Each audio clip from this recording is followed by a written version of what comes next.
नमस्कार मित्रों, हीरा वर्ल्ड में हम आपका स्वागत करते हैं। हम उत्तर प्रदेश पीसीएस मुक्त परीक्षा की क्लासेस आपके सामने डेली आंसर राइटिंग ग्रुप उपलब्ध करा रहे हैं। हमने पहले दिन के क्लास को आपके सामने डिस्कस कर लिया था। आज दूसरे दिन के क्लास है जिसमें हम 3 प्रश्न दिए हैं। आज ये हम तीनों प्रश्न के मॉडल आंसर को देखते हैं। चलिए चलते हैं पहले प्रश्न की तरफ। हमारा पहला प्रश्न क्या कहता है? पहला प्रश्न कहता है कि गुप्त साम्राज्य की भारतीय कला और संस्कृति को स्वर्ण युग में किस प्रकार योगदान दिया। यह प्रश्न पीवाईक्यू के रूप में है। आपको पता है यह प्रश्न आया चुका है। अगर हमने कुछ पूछा है कि कुछ प्रमुख विकास पर चर्चा करें, ठीक है। उत्तर की शुरुआत आपको गुप्त साम्राज्य की कुछ बातों को बताते हुए करना है। आपको छठी शताब्दी से चौथी से छठी शताब्दी ईसा पूर्व तक की बात करना है। कला और संस्कृति पे इनके महत्व को बताते हुए इनको बताना है कि स्वर्ण युग क्यों है, ठीक है। इन्होंने कई महत्वपूर्ण योगदान दिए जो आज भी विद्यमान है, वर्तमान से जोड़कर लिखिए, ठीक है। अब स्वर्ण युग कहलाने के लिए आपको क्या करना है? इनकी वास्तुकला, इनके साहित्य, इनके विज्ञान और तकनीक, इनकी रचनाओं को उजागर करना है, ठीक है। सबसे पहले हम क्या करते हैं? कला और कलाकारों का संरक्षण करते हैं। इन्होंने कला और कलाकारों का संरक्षण किया।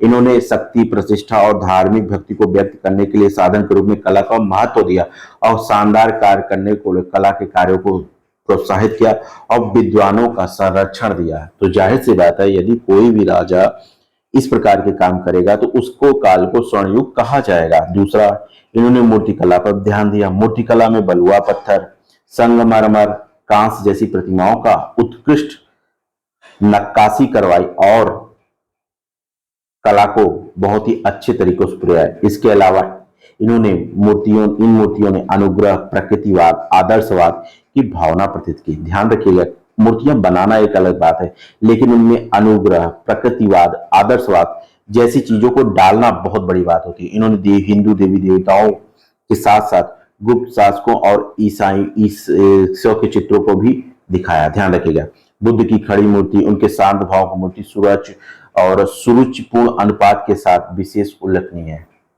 आप समझे, मूर्तिकला में इन्होंने प्रकृतिवाद, आदर्शवाद जैसी चीजों को महत्वपूर्ण दिया है। इसके अलावा बुद्ध के साथ साथ हिंदी देवी देवताओं को भी इन्होंने उतना ही महत्वपूर्ण दिया, जिससे इनका युग स्वर्ण युग में कहलाया। तीसरा, गुप्त युग के दौरान वास्तुकला भी महत्वपूर्ण विकास हुआ। आपको पता है नागर शैली मंदिरों के निर्माण की रचना यहीं से प्रारंभ हुई, ठीक है। दूसरा, गुप्त वास्तुकारों ने पत्थर और ईंट के उपयोग को महारत हासिल की। कार्लेविंग और वोल्टिंग तकनीक द्वारा इन्होंने इस्तेमाल किया, जो आज भी मंदिरों के धार्मिक और सांस्कृतिक कलाओं को प्रदर्शित करते हैं। इसका जीवंत उदाहरण आप दशावतार देवगढ़ का दशावतार मंदिर देख सकते हैं, जो वास्तुकला का उल्लेखनीय उदाहरण है। अब इनके साहित्य पे आ जाते हैं। इन्होंने साहित्य में और विद्वता का विकास किया, जिसमें कालिदास के नाटक अभिज्ञान शाकुंतलम, मेघदूत जैसे विश्व की कृतियां यहाँ पे योगदान करती हैं। इसके अलावा उन्होंने विज्ञान और साहित्य में भी योगदान दिया। विज्ञान और गणित और विज्ञान में आर्यभट्ट और बाहिर में जैसे इनके पास खगोलविद थे। तो जाहिर सी बात है, यदि इन्हीं बातों को आप लिखेंगे तो आप इन बातों से गुप्त साम्राज्य को एक स्वर्ण काल के रूप में दिखा सकते हैं, ठीक है। ये उत्तर बहुत ही आसान है, लेकिन इसको सही शब्दों में अगर प्रयोग जाए तो और ही तार्किक बनाया जा सकता है। आते हैं दूसरे प्रश्न की तरफ। दिल्ली सल्तनत काल की प्रमुख कला के रूप में स्थापत्य शैली क्या थी? ठीक है, दिल्ली सल्तनत काल के दौरान प्रमुख कला के रूप में स्थापत्य शैली मतलब कला रूप और स्थापत्य शैली क्या थी? वास्तुकला में इंडो इस्लामिक प्रभाव के संलयन पर चर्चा करें, विशेष रूप से फारसी और इंडो सैनिक शैलियों में, ठीक है। एक छोटा सा उदाहरण, एक छोटा सा इंट्रो। 13 से लेकर 16वीं शताब्दी तक दिल्ली सल्तनत रही, विभिन्न कला और स्थापत्य शैलियों का संयोजन रहा। फारसी और इंडो सैनिक शैलियां स्थापित में महत्वपूर्ण भूमिका निभाई। अब वास्तुकला पे आती है। वास्तुकला में दिल्ली सल्तनत के शासक जो तुर्क और अफगान मूल के थे, सही सी बात है। तो अब इन्होंने अफगान मूल के थे तो इन्होंने अपने साथ फारस की वास्तुशिल्प भी ले आए। हमारे यहाँ जो मस्जिद और मकबरे हैं, उसमें निर्माण मेहराब, गुंबद, मीनारों की सबसे अच्छी उपयोगिता देखी जाती है। आप दिल्ली की कुतुब मीनार परिसर को देख लीजिए। यहाँ के विशाल मीनार और जटिल नक्काशी क्या करते हैं? फारसी स्थापत्य के उत्कृष्ट उदाहरण देते हैं। देखिए, हमने अपनी बातों को यहाँ लिखा, इनके फीचर्स बताए और एक उदाहरण को यहाँ पे जोड़ दिया। इससे क्या हुआ, यह लाइन बहुत ही अच्छी हो गई और उत्तर को आगे बढ़ा रही है। दूसरा हमने क्या किया, इंडो सार्वजनिक शैली को, यहाँ पे भी हमने, यह क्या है, भारतीय और इस्लामी साहित्य का मिश्रण है। ठीक है, यह भारतीय और इस्लामी साहित्य का मिश्रण है। ठीक है, अब यहाँ पे हम अगली लाइन की विशेषता पे जैसे ऊपर गए थे, जटिल नक्काशी, जाली का काम, आंगनों का, इस्लामी वास्तुशिल्प जैसे गुम्बद हो गया, मेहराब हो गया, मीनार के साथ जोड़ा गया। ठीक है, इसका एक उदाहरण दे दीजिए। इसका उदाहरण दिल्ली का जामा मस्जिद। देखा, आप प्रभाव बताइए क्या है, उसकी विशेषताएं बताइए एक लाइन में और उनके उदाहरण दे दीजिए, उत्तर अपने आप अच्छा हो जाएगा। अब आते हैं सुलेख पे। फारसी सुलेख, फारसी में देख लेते हैं। इनका प्रवाह को और जटिल लिपि के लिए माना जाता है। दिल्ली सल्तनत के दौरान इसकी प्रमुखता बहुत थी। ठीक है, धार्मिक इमारत हो जाए, पांडुलिपि हो जाए या शिलालेख, कुछ भी हो जाए, यहाँ पे उनकी उपयोगिता देखी जा सकती है। एक उदाहरण दे दीजिए, कुतुब मीनार की फारसी दीवार जो है और मेहराब पर उत्कृष्ट फारसी सुलेख बहुत ही उत्कीर्ण है। ठीक है, आपने एक उदाहरण दे दिया। आते हैं मनुष्य लघु चित्र पर।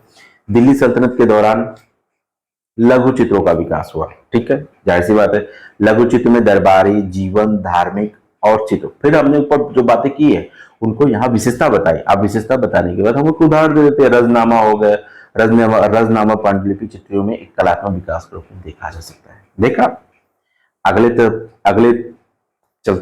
चलते हैं अगले लाइन की तरफ। टील वर्क, कलमकारी, मतलब लकड़ी या जैसे खपरेल, खपरेल क्या होता है ना, जो छत होता है, छत के ऊपर जो इस तरह नक्काशी किया जाता है उसे आप खपरेल कह सकते हैं, जिसे इंग्लिश में टील वर्क कहते हैं, हिंदी में खपरेल कहते हैं। ठीक है, फारसी लिपि की टील वर्क और जड़ाई के काम, जिसे हम काश्तकारी कहते हैं, जाना जाता है। यह बड़े पैमाने पर स्मारक और इमारत की सजावट के लिए किया जाता है। जटिल ज्यामिति, जैसे इस तरह करके बनी रहती है, इनकी संरचनाओं के लिए लालित्य और जीवंत का स्पष्ट उदाहरण देते हैं। ठीक है, इस तरह की रचनाएं बताइए, तब जाके प्रश्न आप चाहे तो इसका उदाहरण आप इस तरह करके, मतलब एक छोटा सा डायग्राम आप यहाँ जोड़ सकते हैं। आप उसके बाद कंक्लूजन दे दीजिए। एक भव्य इतिहास दिखाता है, परिष्कृत का जोड़ है, स्वदेशी चीजों को दिखाता है। बस आज के प्रभाव से जोड़ दीजिए, ये प्रश्न यही समाप्त होता है। दूसरा, सबसे लास्ट प्रश्न आते हैं। प्राचीन काल में उत्तर प्रदेश के इतिहास, सभ्यता और संस्कृति पर विदेशी आक्रमण और प्रवासन के प्रभाव का परीक्षण करिए। इस क्षेत्र में विभिन्न राजवंश और विजेताओं के प्रभाव का चर्चा करिए। देखिए, ये प्रश्न बहुत इंपॉर्टेंट है। आप यूपी स्पेशल पढ़ रहे हैं, ध्यान रखिएगा। यूपी स्पेशल में जो प्रश्न पहले जीएस में आते थे, उस तरह के आने की संभावना नहीं कर सकते हैं, क्योंकि ये पूरी तरह ऑप्शनल का पेपर हो चुका है। अच्छा, जब ये ऑप्शनल का पेपर हो गया है तो इसमें प्रश्न बहुत अलग बनेंगे। अब इस प्रश्न को उत्तर लिखने के लिए आपको ancient history, medieval history, modern history, विभिन्न राजवंशों की रचना जानकारी होनी चाहिए। तो इस उत्तर की शुरुआत आप आर्यों से करिए। ठीक है, आप आर्यों को लिखिए जो 15,000 ईसा पूर्व आए थे। ठीक है, उसके बाद इन्होंने वैदिक साहित्य और अपना क्या क्या योगदान दिए, ये बातें बताइए। उसके बाद आप तुरंत चले आइए कहां पे, मौर्य वंश में, जिसमें आप अशोक का नाम ले लीजिए, अशोक की नीतियां और इनका बारे में बताइए। उसके बाद आप किस में चले जाइए, चाहे तो मौर्योत्तर में, चाहे तो इंडो यूनानी, कुषाण और हुड़ों पे चले आइए। उसके बाद यहाँ पे बात बताते हुए इन्होंने अपना प्रभुत्व छोड़ा, इन्होंने इन्हीं के युग को भारत का स्वर्ण युग भी माना जाता है। ठीक है, इससे मूर्तिकला और चित्रकला में महत्वपूर्ण विकास हुआ। उसके बाद आप चाहें तो मुस्लिम राजवंश, जैसे क्या नाम है इनका, दिल्ली सल्तनत पे आ जाइए। ठीक है, दिल्ली सल्तनत और मुगल ने उत्तर प्रदेश में महत्वपूर्ण प्रभाव डाला। अकबर, जहांगीर, शाहजहां, इनकी रचनाओं को लिख दीजिए। जैसे अकबर का किला हो गया, आगरा का ताजमहल हो गया, इनके उदाहरण प्रस्तुत करिए। देखिए कैसे विदेशी आक्रमण में उत्तर प्रदेश की कला और संस्कृति को प्रभावित किया। अंत में, प्राचीन कला और विदेशी आक्रमण उत्तर प्रदेश में विविध सांस्कृतिक और कलात्मक प्रभाव छोड़े। ठीक है, आप उत्तर के लास्ट में एक छोटा सा कंक्लूजन देते हुए इसके आज वर्तमान प्रभाव से इसका जोड़ दीजिए, बस उत्तर की समाप्ति हो जाती है।